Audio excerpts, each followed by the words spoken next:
Okay. Okay, so my article title is Catering to Inclusion and Diversity with Universal Design for Learning in Asynchronous Online Education. So asynchronous online education is basically like a type of online learning, Mm-hmm.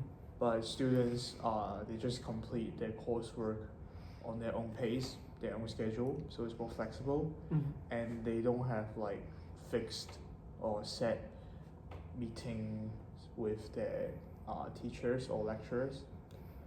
And so basically my article revolves around how universal design for learning, like UDL, Mm-hmm. can support inclusion and diversity in asynchronous online university courses. Mm. Okay, so the study also uses self-determination theory, so SDT, to understand students' needs. Uh, to understand students' needs. Okay, so the key points of the article are the first one being UDL. So UDL is a framework that aims to make learning more accessible and inclusive for all students, like this regardless their gender and disability and learning styles. Mm. So all types of learners can benefit from UDL. So basically, UDL provides multiple options for engagement, representation, and expression. And self-determination theory, which I just mentioned, in short SDT, it is a psychological theory that focuses on the three basic human needs. So autonomy, so students should have choices, competence, and so students should be feeling capable. And the last one is relatedness, so feeling connected with others. So meeting these three needs can provide motivation to students for learning. Okay, so the actual study itself, the researchers designed two 15-week asynchronous online courses. Mm-hmm. One focuses on English reading skills, and the other focuses on English presentation skills. Mm-hmm. And of course, these two courses uses UDL principles, so it's more inclusive. And the participants are 225 first-year university students in Japan. Okay, the courses used Microsoft Teams, which is similar to Zoom, and included features like multiple types of assignments, bilingual materials, flexible media, and also accessible technologies. Mm-hmm. So the findings were that both male and female students showed similar levels of engagement and need satisfaction. And the UDL design supported students' autonomy and competence very well. However, the UDL in an asynchronous format did not fully satisfy students' needs for relatedness.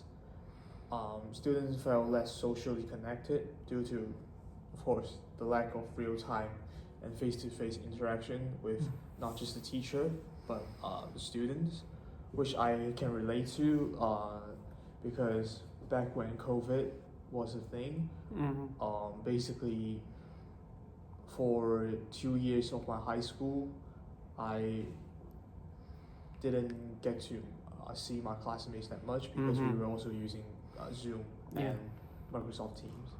And students appreciated having choices and flexible tasks, but some found it like difficult to connect with students.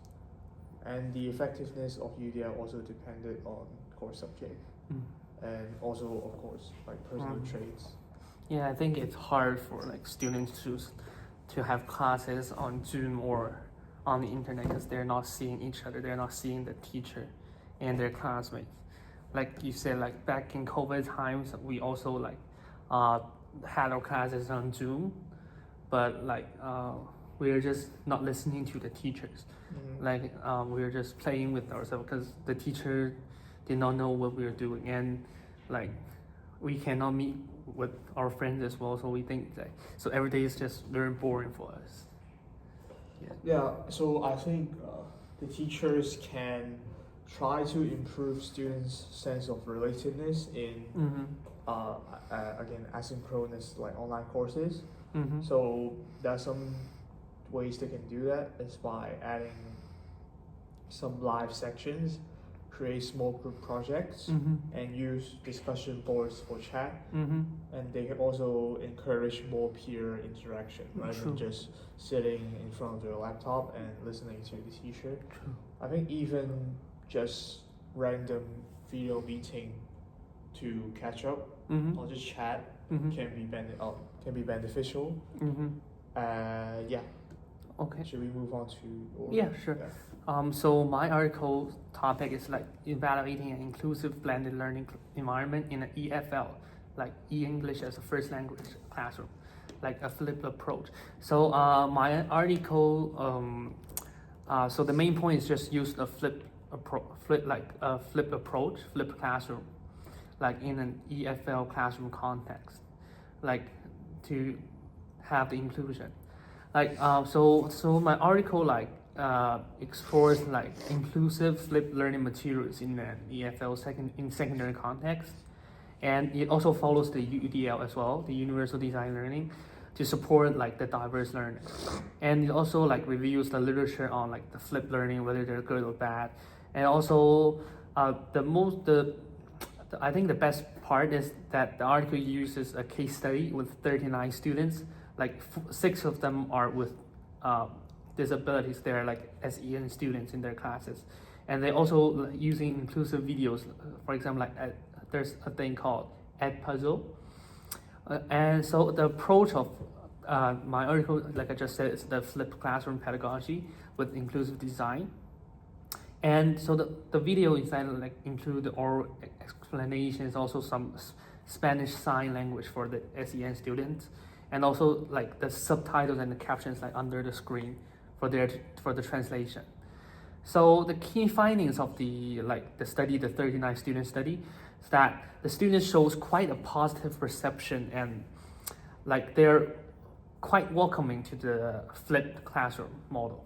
And the flipped classroom seems like for the teacher, it seems to be like quite useful and effective for the flipped classroom approach. And the stuff at Puzzle rated high for like it's easy to use, and it's really like useful for both the students and the teachers. And there are also some challenges, because imagine there's like some time period with some internet issues, like you cannot approach to these online materials. So it's like hard for teachers and students to like deal with or communicate with the SEN students. And also like some of the content is like quite difficult also for EFL students. Like they're like more higher level materials, and the delivery speed of the video is quite fast for students, especially like SEN students to follow.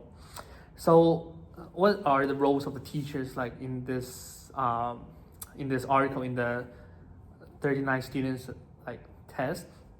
So we mentioned that teachers like must create accessible and inclusive materials, and teacher also must provide like in-class support, in-class feedback and interaction opportunities, especially with the SEN students.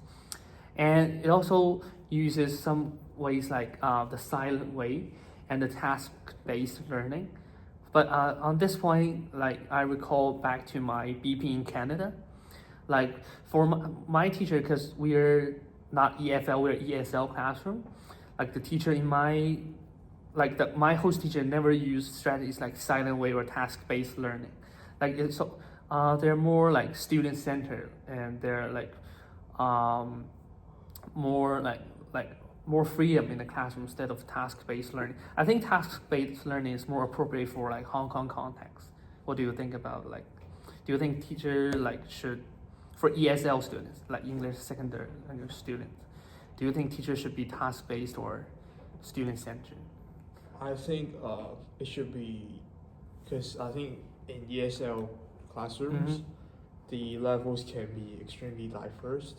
So I think it's better to like give students autonomy and have them learn at their own pace. Of course, we need to provide support, but if we do like task-based learning, it's gonna be very. It's likely that many students will fall behind.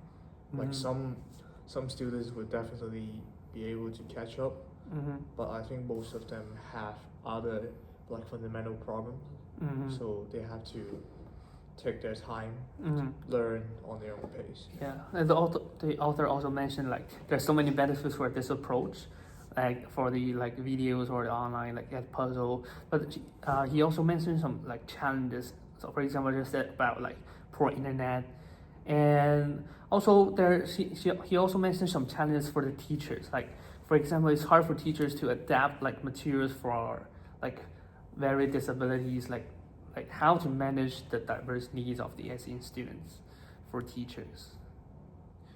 Do you have an idea? I think how to.